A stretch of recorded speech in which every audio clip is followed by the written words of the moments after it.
Olá, amigos e amigas, que a graça e a paz de Jesus esteja com cada um de vocês. Vamos estudar a lição. E hoje, segunda-feira, 20 de março, a lição 12, ela tem como título Vida Eterna. Deus nos criou para nós desfrutarmos da eternidade ao seu lado.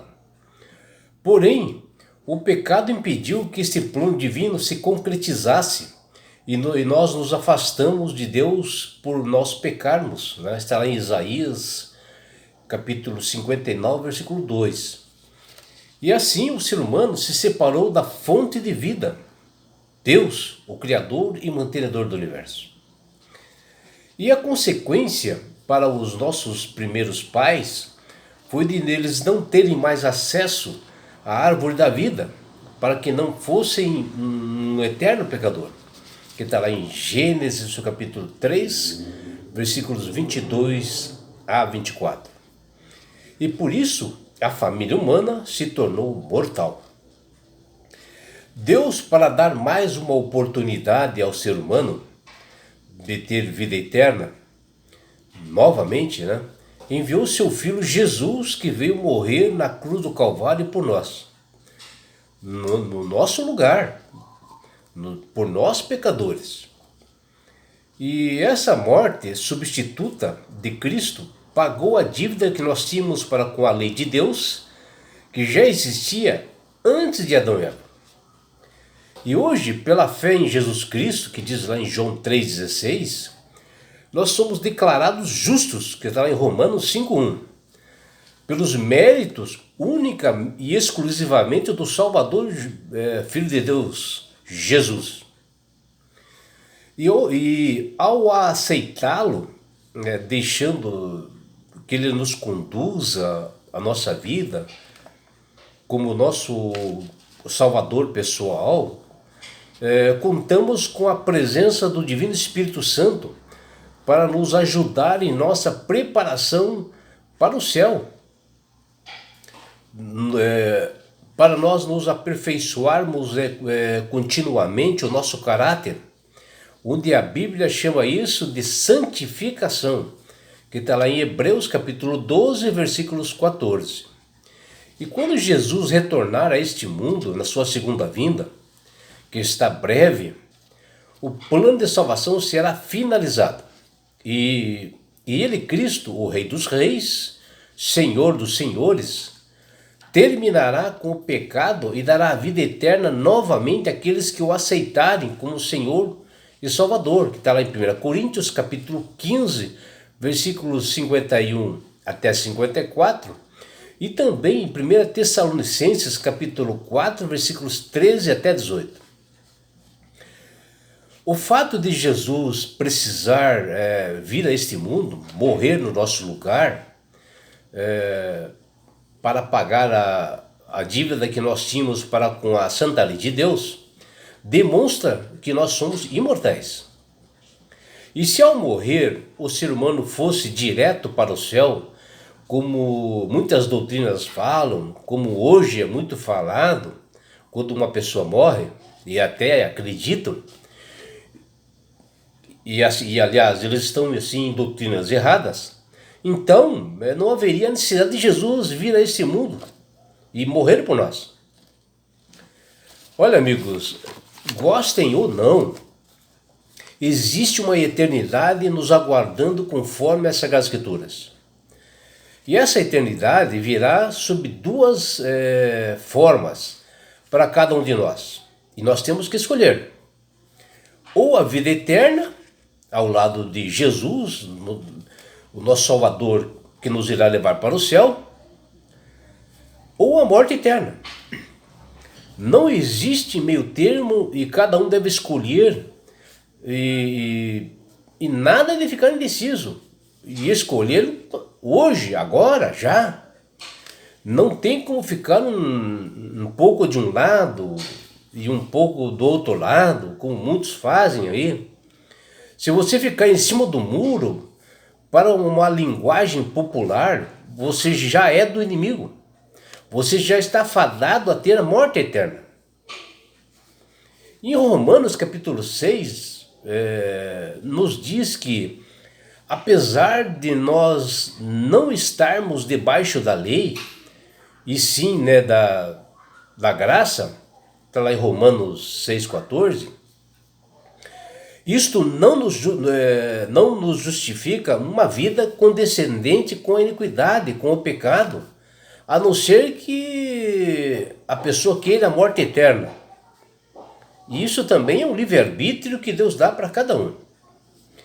A lei de Deus revela a malignidade do pecado e a sua remuneração, porque o salário do pecado é a morte, que diz lá em Romanos 6,23.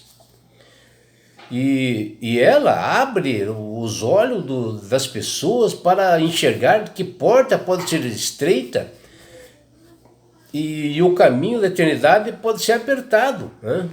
Isso é a lei que mostra tudo isso. Mas é somente por ali que nós encontramos o dom gratuito de Deus, a vida eterna em Cristo Jesus, o nosso Senhor, que fala em Romanos 6,23. E conhecer a Jesus e nele permanecer é a grande chave mestra para todos nós, para nós entrarmos nessa porta estreita e nós encontrarmos a eternidade. Crer em Jesus e não ficar preocupado, ou talvez perturbado, é uma opção de cada um, né? Porque Deus dá realmente essa condição. Uma pessoa que não aceita Jesus como Salvador, ela está fadada a morrer eternamente, né? Porque o próprio Jesus, quando ele esteve entre nós, ele disse para seus discípulos, né? Em um momento assim que os discípulos estavam assim aflitos, preocupados, né? Porque Jesus havia dito para eles que ele iria morrer e que ele iria ressuscitar e ascender aos céus. Eles acharam que eles iriam ficar ao léu, né? Sem uma liderança, sem um senhor deles, porque eles não compreendiam direito, né, o que Jesus veio fazer. Faltavam-lhes estudar as Sagradas Escrituras, como muitas pessoas faltam hoje. Mas olha o que Jesus disse nessa ocasião, neste momento. Olha o que ele diz: na casa de meu pai há muitas moradas. Se não fosse assim, eu vou teria dito: vou preparar-vos lugar, que está lá em João 14,2. E quando eu for vos preparar lugar, virei outra vez e vos levarei para mim mesmo, para onde eu estiver, estejais vós também, que está lá em João 14, versículos de 1 a 3.